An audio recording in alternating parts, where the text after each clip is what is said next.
Boa noite, ou boa tarde, não sei qual horário que você vai ver essa aula. Meu nome é pastor Caio Otranto, sou professor da matéria de Profetas Menores, livro escrito por nosso querido amigo Reinaldo Pinheiro. E aqui vai um parênteses, um homem de Deus e com uma sabedoria extrema. Bem, Profetas Menores, IBCamp, 2021, e eu estou ansioso para passar essa aula para você. Eu realmente não vejo a hora da gente voltar em sala de aula, mas isso logo, logo vai acontecer e nós vamos nos ver. Ok? Bem, então, vamos à aula. Um momentinho só aqui que eu vou estar abrindo o nosso curso médio em teologia. Matéria, Profetas Menores. Deixa eu aumentar meu quadradinho aqui. Dar uma alongada aqui um pouquinho maior. Isso. Assim. Curso médio em teologia, matéria Profeta Menores, tá? IBCamp, sob a direção do pastor Jorge, e a arte de tudo quem feito foi o Fagner Costa, nosso professor Fagner. Tá? Então, endereço, então, e-mail do IBCamp.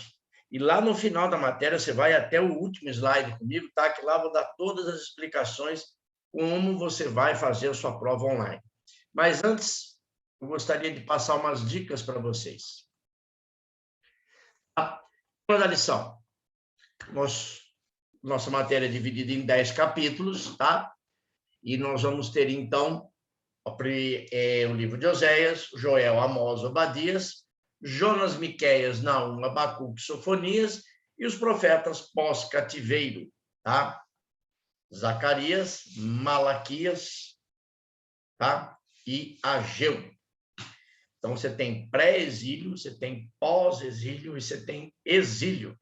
Curiosidade, são contemporâneos Jeremias, Ezequiel e Daniel, ok? Esses profetizaram no exílio, não é o caso da nossa matéria aqui, mas eles profetizaram no exílio. Daniel no palácio, Jeremias em Jerusalém e Ezequiel em Tel Abib, no assentamento de escravos da Babilônia, às margens do rio Tel Abib. Então, continuando, o livro de Oséias, é a nossa matéria agora, Profetas Menores, o livro de Oséias, e o capítulo 1 está aqui, a subdivisão dele, profecia, reino do norte, o casamento, e vai toda a descrição aqui para você do nosso conteúdo programático desse primeiro capítulo. Dicas, olha só, hein?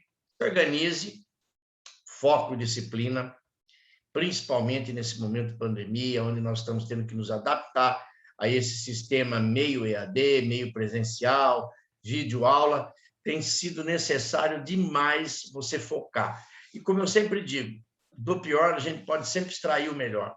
Das dificuldades nós podemos aprender coisas muito boas. O ser humano ele é criativo e abençoado por Deus em Jesus, então ele é fantástico, tá? Então a ideia é, tenha foco e disciplina. Esqueça do seu celular. Desconecta. Deixa ele quieto, deixa ele caladinho, deixa ele mudo, que nem o meu está aqui, ó. Entendeu? Desliga ele. Desliga o dado móvel, põe no modo avião. Tá bem? Fuge de distrações. Tenha um local apropriado para estudar. Isso é necessário. Anote as suas dúvidas. Tá? Anote suas dúvidas que eu tenho o maior prazer de responder e tirá-las quando você precisar e quiser. Leia o livro, gente. Eu tenho uma piadinha boba, sabe? Ela diz assim, sabe por que o Urias morreu? O Urias morreu porque ele não leu. Se ele tivesse abrido a mensagem de Davi e lido, ele não tinha morrido. Então, leia, pelo amor de Deus, seu livro. Leia a Bíblia, aproveite esse período agora. Leia os 12 profetas menores, leia todo o conteúdo deles, e assim você vai enriquecendo a sua pregação, o teu conhecimento, a tua vida com Deus, ok? Responda o questionário sempre, tá? E ao final de cada lição você vai ter um questionário à sua disposição. Responda-o. Eu vou explicar no final aqui da matéria como você deve fazer a prova e como você pode responder o questionário. E agora é com você. Eu vou passar o conteúdo e eu quero que você se torne um especialista em profetas menores, tá bem? Vem comigo. Vamos lá. Antes, o que você acha e nós fazemos uma oração. Eu acho uma boa e ótima ideia. Ok? Senhor Deus e Pai, em nome de Jesus, eu quero louvar e bendizer o teu nome. Eu quero te dar graças nessa tarde e noite, para que o Senhor possa verdadeiramente nos ungir, nos abençoar e nos levar ao conhecimento pleno da tua obra em nossa vida. Por isso estamos aqui para aprender, crescer em estatura e graça diante do Senhor. Por isso eu oro nessa tarde e eu faço em nome de Jesus. Amém. Toda vez que nós falamos profetas menores, a primeira coisa que vem na nossa mente realmente são profetas. E na época existiam duas classes de homens que serviam a Deus no Antigo Testamento. Uma era o sacerdote, e o sacerdote ligava o povo a Deus através de sacrifícios, das suas orações, seu serviço de liturgia no templo, correto? Ou no tabernáculo, ou no templo. Os profetas são aqueles que faziam o caminho inverso, ou eles vinham ao povo e representavam Deus aos homens. Eram embaixadores, eles transmitiam a vontade de Deus aos homens. Então, eu tinha o sacerdote, numa figura de ligação do homem com Deus, e o profeta, aquele que trazia a palavra de Deus aos homens. Asseverava, e normalmente nunca era uma boa palavra, não. Geralmente era pancada, sabe? E a gente é bem complicado nisso aí. E o profeta do Antigo Testamento, a especialidade dele era realmente falar a verdade. E como nós estamos sempre fora da vontade de Deus, nunca batia as ideias. A visão comum na atualidade acerca de um profeta é de alguém que futuramente é o leitor de tarô, a cigana, aquela mistificação, ou como diz um pastor amigo meu, Jeremias Pereira, nós estamos vivendo praticamente a emacumbação do evangelho. Isso é terrível, porque nós estamos correndo atrás de profecias. Tem gente dentro da igreja que procura 9, 10 pessoas para orar, ai, me dá uma palavra, até alguma que concorda com o que ela quer. Aí aquele é o profeta. Profeta é aquele que Deus geralmente fala o que você não quer ouvir. Eu, pelo menos, penso desse jeito, ok? Então, a sua mensagem também ela pode ser uma predição do futuro. É algo de verdade, porém, não é um adivinho. Não é alguém que vai só ver o que está lá na frente. E o termo grego para profeta, prophetes, significa aquele que fala em nome de Deus ou interpreta a vontade de Deus. Antigo Testamento. Haviam duas categorias ou dois tipos de chamado para os profetas. O Nabi, certo? Profeta que tinha um ministério mais transmissível era o que tinha a palavra, correto? É o que tem a palavra. Oráculo de Yahvé, em algumas Bíblias. Palavra do Senhor veio ao profeta. Palavra do Senhor veio a Jeremias. Palavra do Senhor veio a Isaías. Também tem o Roé, que é o vidente, segundo Samuel 9:8-9, não é pecado nenhum nesse caso a vidência, porque é o que tem visões. Ezequiel, Zacarias, esses têm um chamado Roé. Não quer dizer que eles também não recebem a palavra, mas a característica do seu chamado, mais específico, mais forte, era de visões. Então, eu tenho dois tipos de chamado específico e funções específicas dentro do chamado profético, no Antigo Testamento. O Nabi, que é quem transmite e recebe e transmite a palavra, e o Roé, quem recebe a visão e transmite essa visão. Correto? O ministério profético hoje em dia, olha, infelizmente o pessoal hoje que ser profeta é profeta, vê um homem de Deus na igreja, né? Não tem pastor, a turma fica tudo doida, porque ele vai revelar coisas. Eu gostaria que esse profeta de Deus começasse a revelar os pecados ao vivo e a cores de todo mundo. Eu queria ver se ele ia ter tanto sucesso e se as igrejas estariam tão adoecidas atrás de tais figuras, tá? Você quer uma classificação aqui, uma coisa bem minha, tá? Você quer um perfil exato de um profeta neotestamentário? 1 Coríntios 14:3. Primeira carta de Paulo aos Coríntios, tá? Capítulo 14, versículo 3, eu vou abrir aqui para você ver a definição de um profeta no Novo Testamento. O que é, segundo a palavra de Deus no Novo Testamento, um profeta neotestamentário. Quer ver coisa interessante? Olha só aqui, ó.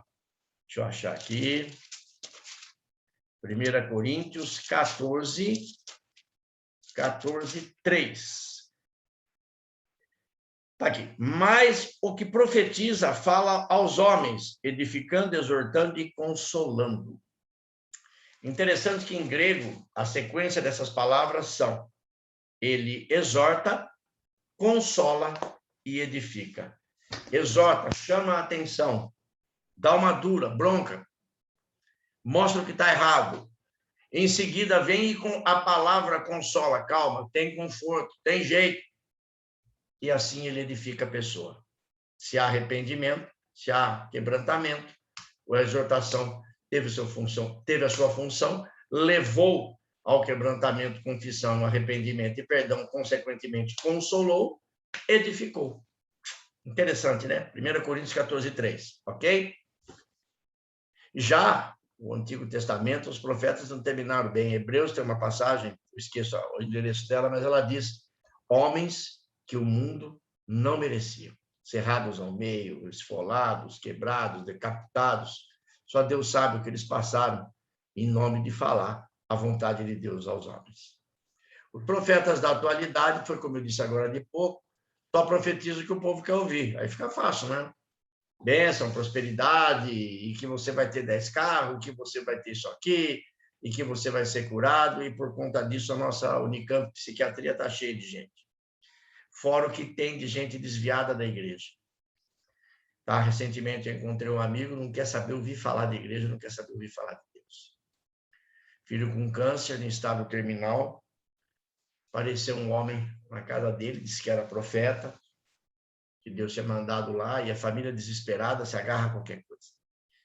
Esse homem entrou e disse que ele viu o menino sendo um missionário nas nações, que Deus ia levantar aquele menino da cama. 3 dias depois o menino morreu.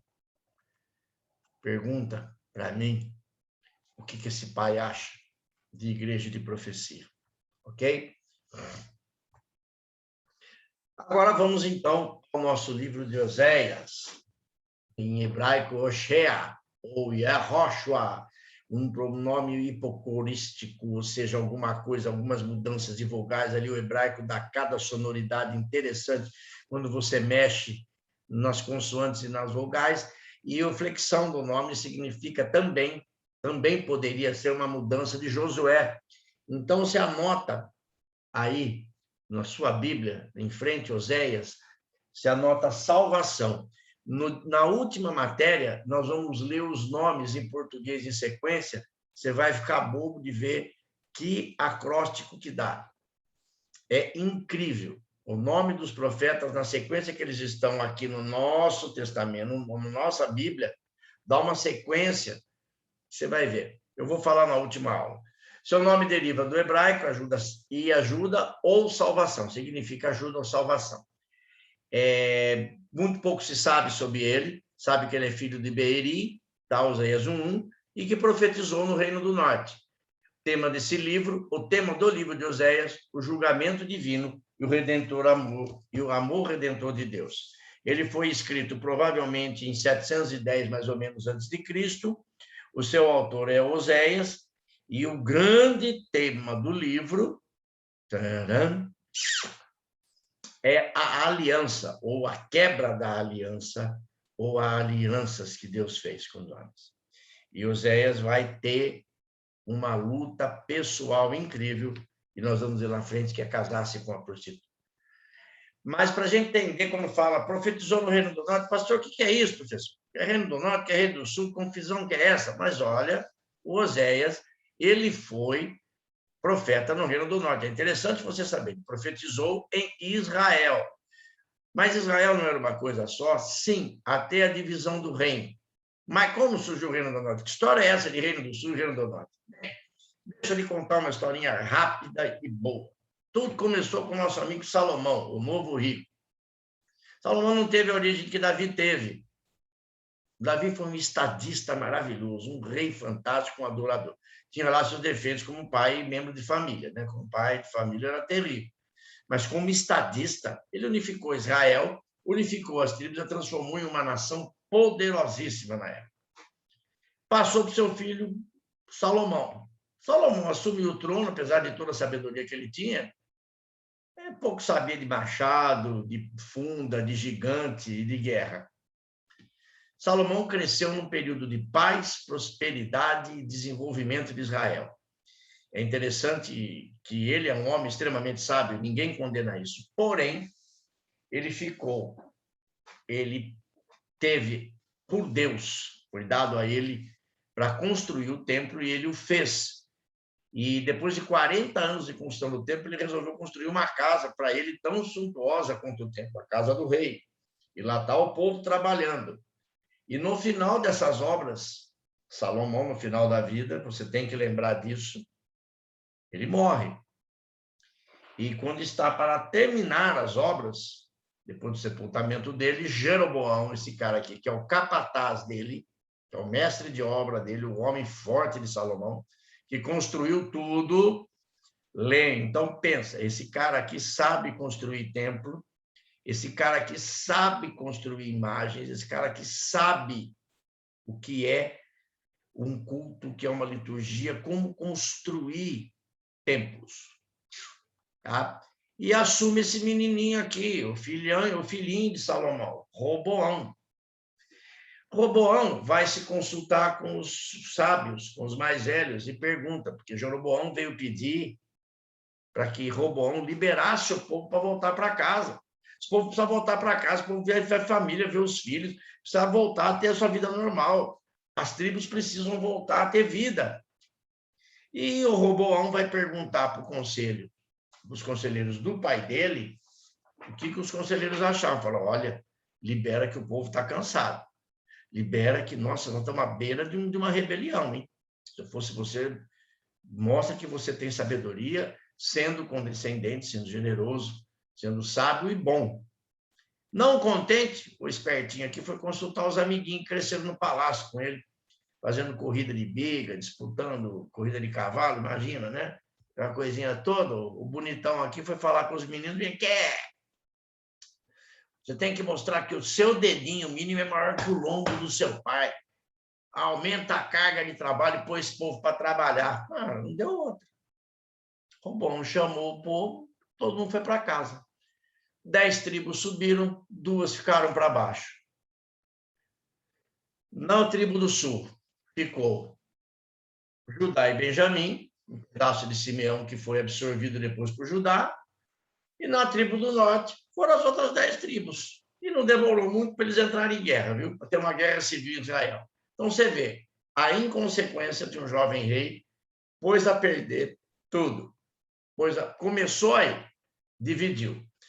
Por consequência disso, certo? O Reino do Norte determinou que a capital seria Samaria. Aí vai começar o problema.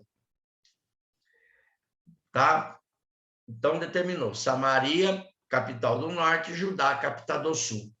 Roboão falou, esse povo vai começar a descer, o Jeroboão, né? Falou, esse povo vai começar a descer no templo para adorar a Deus e vai unificar a nação de novo. Ele gostou de ser rei. Apesar dele estar sendo usado por Deus, ele gostou da coisa e corrompeu-se. E ele fez o quê? Ele criou uma capital e um modelo de adoração. Lembre-se, ele sabia como fazer templos. Ele criou um modelo de adoração. Ele criou um bezerro de ouro, disse para o pessoal do norte, para Israel, esse é o teu Deus, certo? Chamou e nomeou os sacerdotes que não tinham nada a ver com a tribo de Levi, e assim o reino do norte se prostituiu, caiu na idolatria, e, consequentemente, você vai saber daqui a pouco, lá para frente, o que aconteceu. Então, estabeleceu-se o culto pagão em Israel, e é importante você saber os fatores cronológicos dos profetas, em quais reis eles profetizaram, para que você tenha uma noção do tempo e espaço que isso foi feito. Palavra do Senhor que foi dita a Oséias, filho de Berei, nos dias de Uzias, Jotão, Acás e Ezequias. Olha quantos reis em Judá, e nos dias de Jeroboão, filho de Joás, rei de Israel. Enquanto Jeroboão reinou no norte, nós tivemos Uzias, Jotão, Acás e Ezequias, reis de Judá. Interessante. E Oséias foi profetizar no reino do norte. O que você tem que entender de todos os profetas menores é o contexto social, econômico e político da época. Israel ainda vivia um status quo de grande nação, de uma nação de poderio, de achar que era a nação, que era o lugar, que era o cara. E aí eles descobriram que a coisa não era bem assim, não. Não era. E quando eles foram acordar, a Síria já estava na porta. Mas então, para que a gente tenha uma noção de como era a questão espiritual. Oséias foi profeta nos anos finais do Reino do Norte, e esse foi levado cativo, ou melhor, pulverizado pela Síria. A Síria, sob o comando do rei Tiglat-Pileser III, esse cara era bonzinho, gente. Ele era um amor de pessoa, sabe? Eles enfiavam as lanças nas mulheres grávidas e reviravam, assim, para ver se matava mesmo o feto e ficava vendo a mulher agonizar, para você ter uma ideia, sistema de morte dos assírios. E eles levavam o povo cativo de um lugar para um outro país e misturavam as nações para que elas perdessem a identidade delas. E assim foi feito com Israel, que voltou depois dessa bagunça toda. Aí você vai entender o porquê do aramaico, de Arã. Arã é Síria, a Síria, depois vem a Síria, Síria com L, a Síria, depois Síria, que é Arã, os arameus.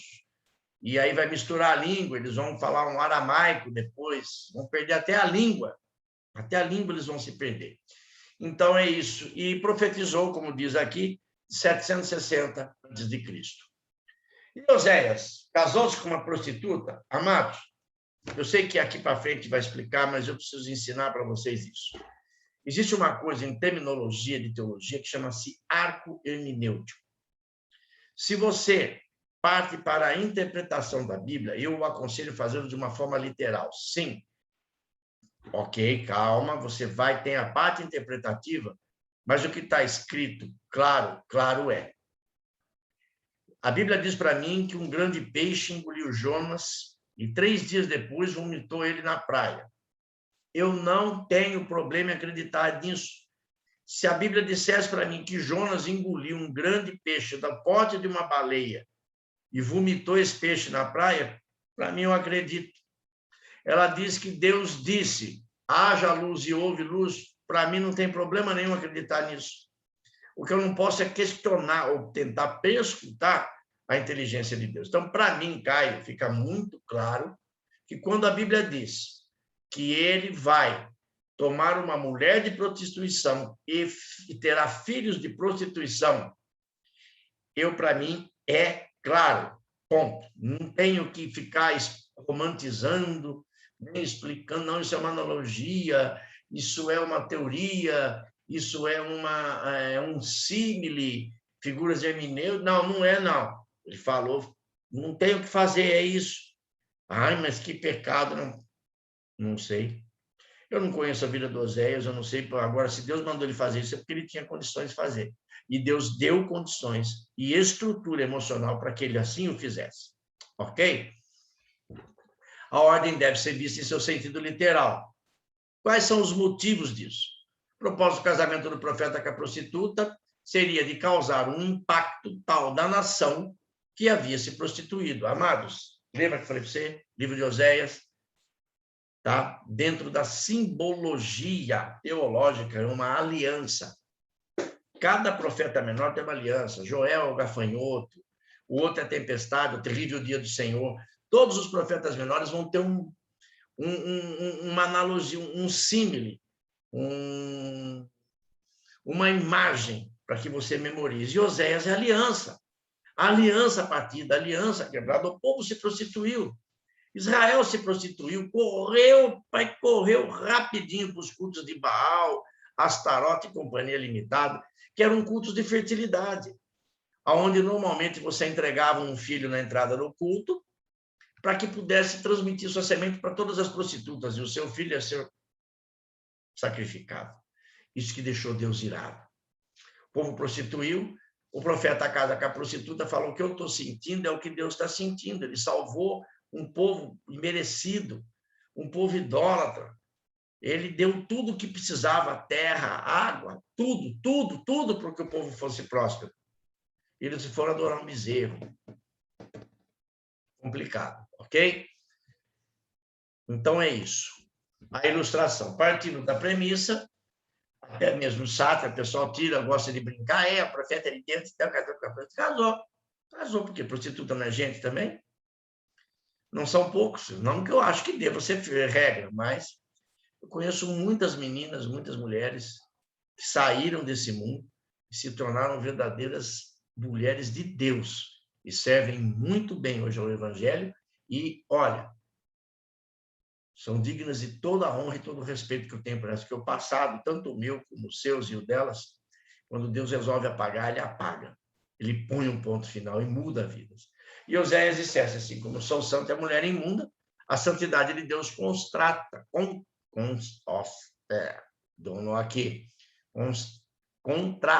isso com a vossa imundície, da mesma forma que eu e minha esposa somos um contraste.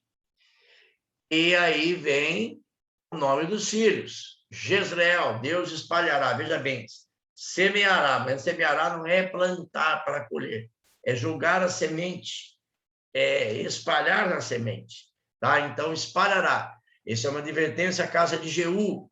Deus espalhará, o outro está relacionado a um termo que quer dizer Deus semeia. Já expliquei.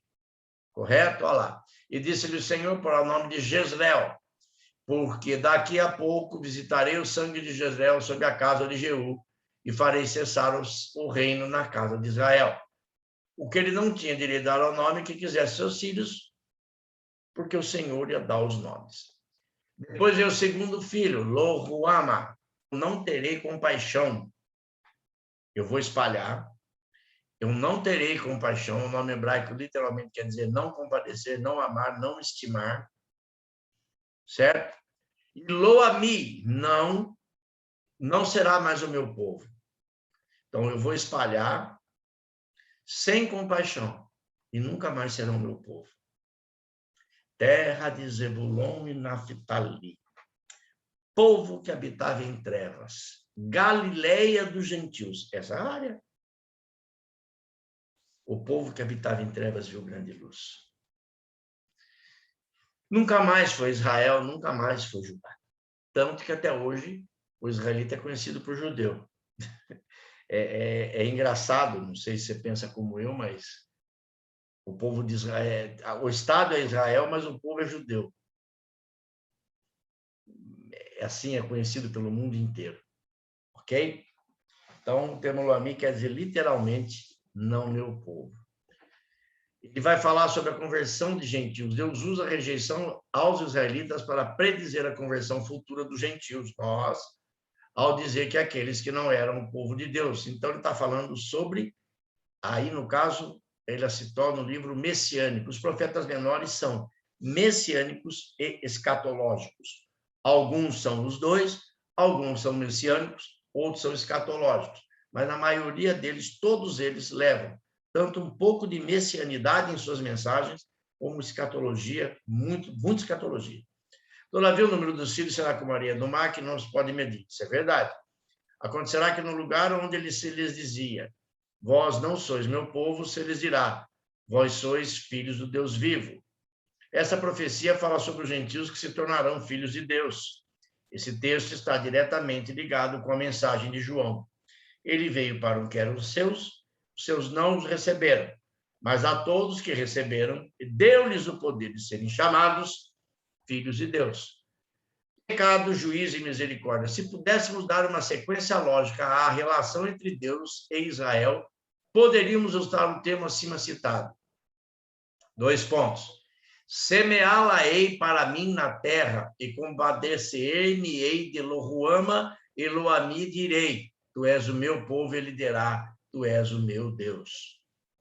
Toda vez que Deus vai dar um juízo, tá? Nenhuma aliança, ele dá sempre uma válvula de escape, ok? Os cultos pagãos.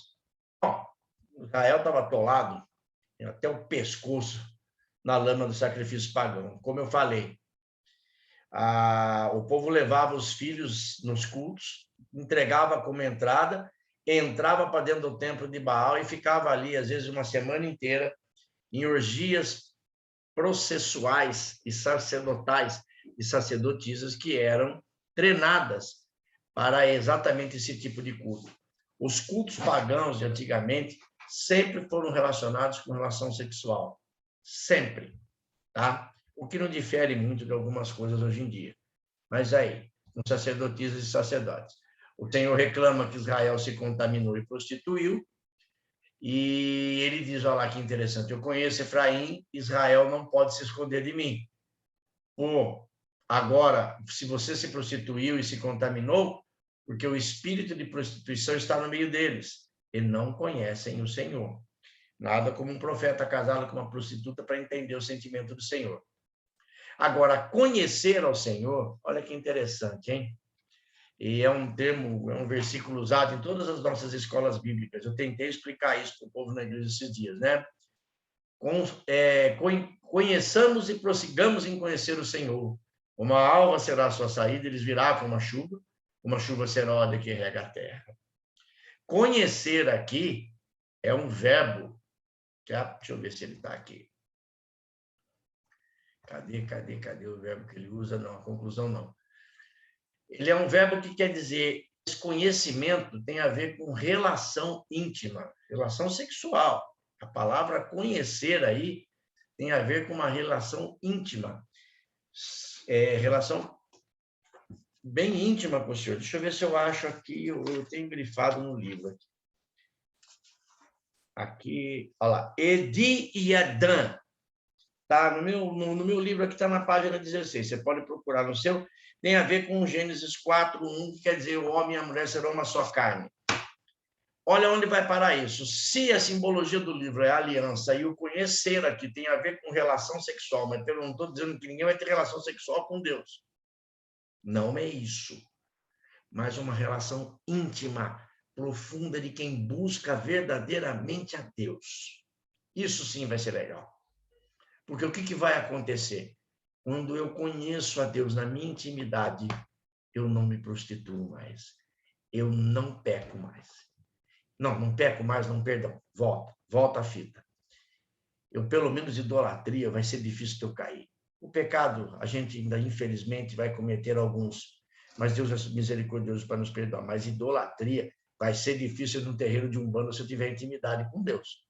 Vai ser difícil eu consultar tarô e ficar lendo horóscopo no jornal se eu tiver intimidade com Deus. Não tem nem cabimento crente fazendo culto de 7º dia, pedindo para o pastor fazer culto de 7º dia para o mundo. Não, para que nós estamos em outro mundo.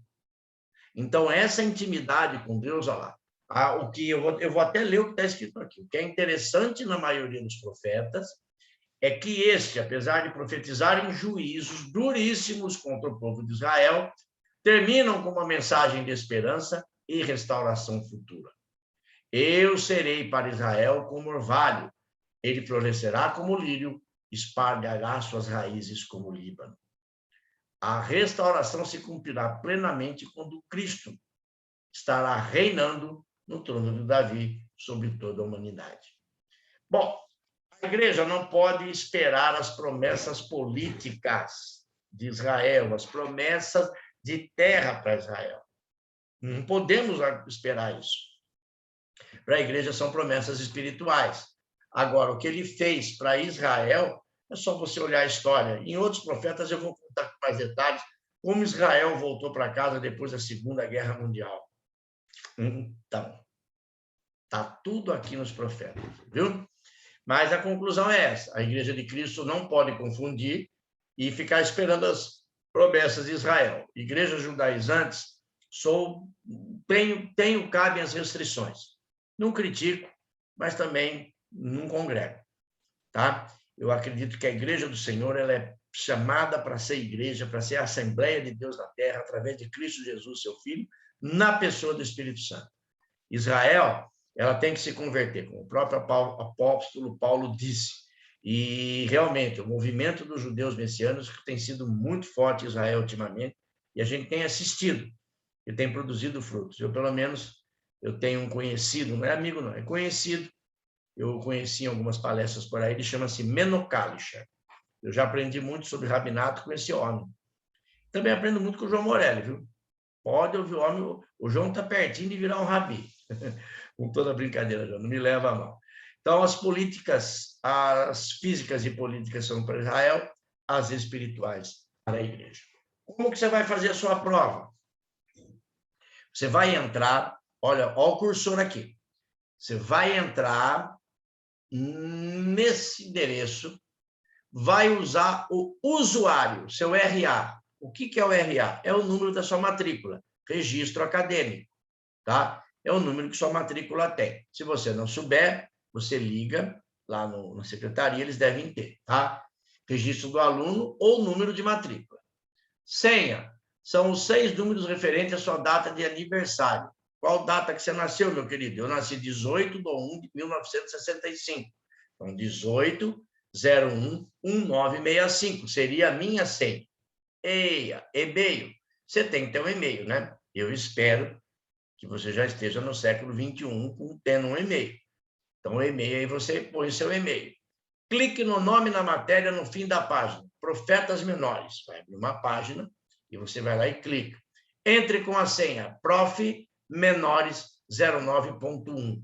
Como está escrito aqui. Tudo letra minúscula, certo?